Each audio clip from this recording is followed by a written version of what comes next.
This year's Easter holidays came against the backdrop of the COVID-19 pandemic, which led to a nationwide lockdown announced by the President.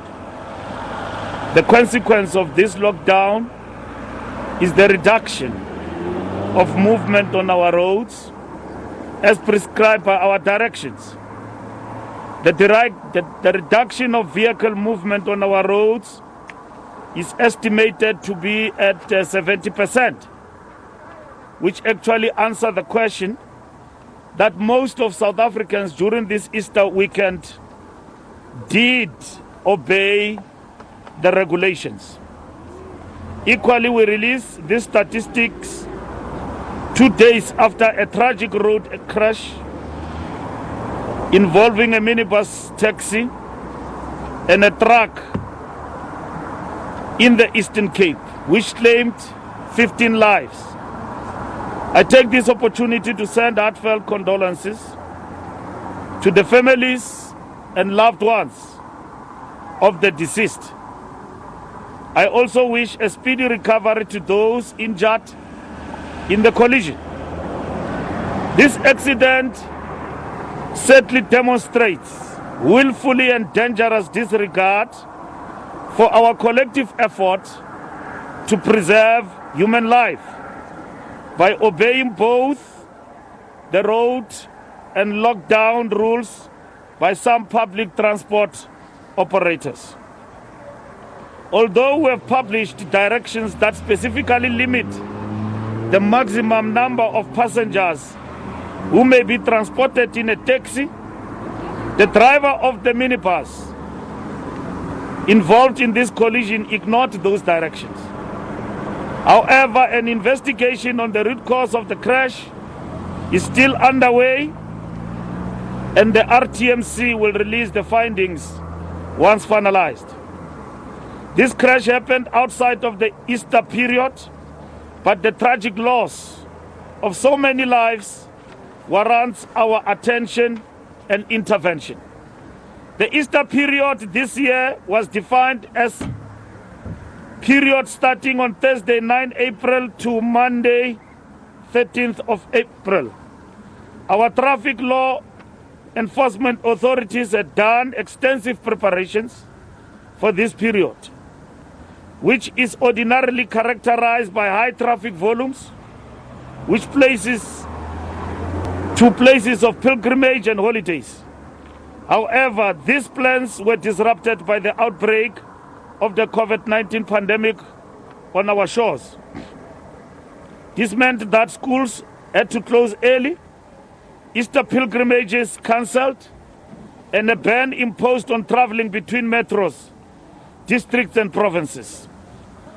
As you would have heard in the speaker, that nobody is still allowed to travel between Johannesburg and Citybeng.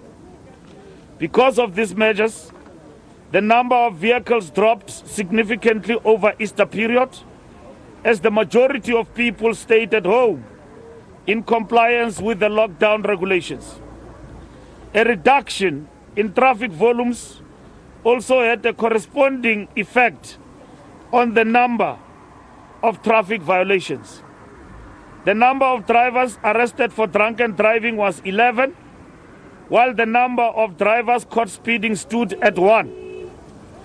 This is in sharp contrast with 807 arrested for drunken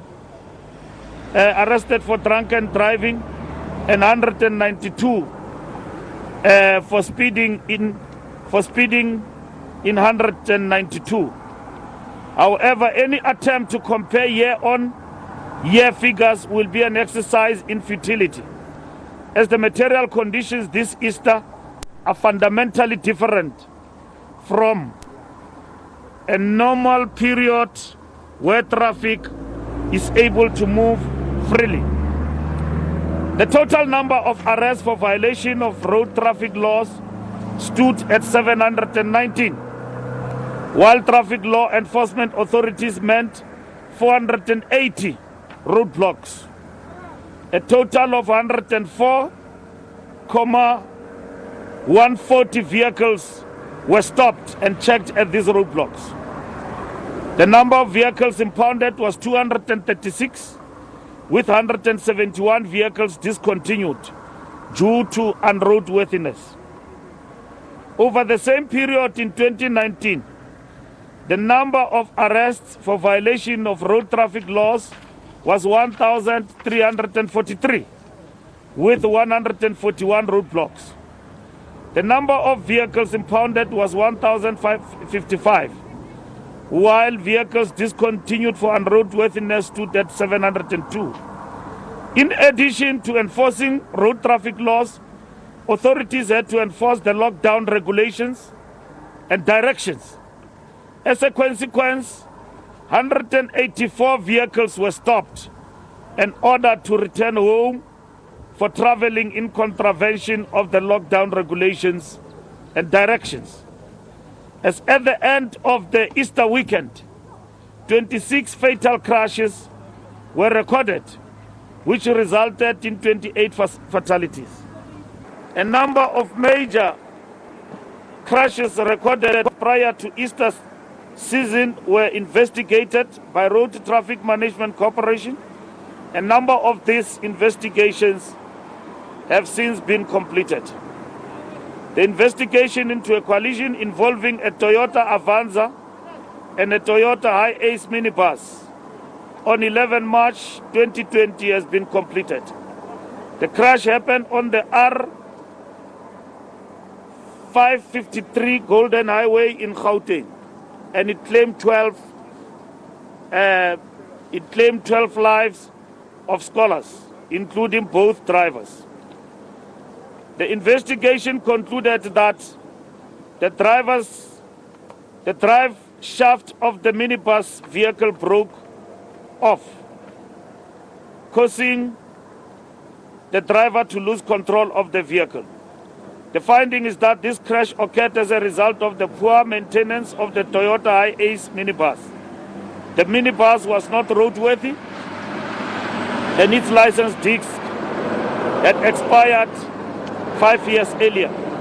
In view of this, we have pressed for charges of culpable homicide. We'll further intensify our visibility on scholar transport.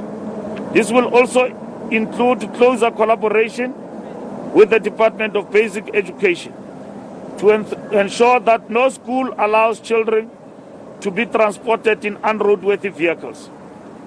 We will be introducing a new requirement that those involved in transporting scholars must, on quarterly basis, subject themselves to compliance tests and must submit a compliance certificate to the school. Our law enforcement authorities will subject scholar transport operators to heavy scrutiny and rigorously ensure compliance. We will ensure that all unroadworthy vehicles are impounded. We are currently consulting with MECs to increase impounded fee to minimum of 10,000 for first-time offenders.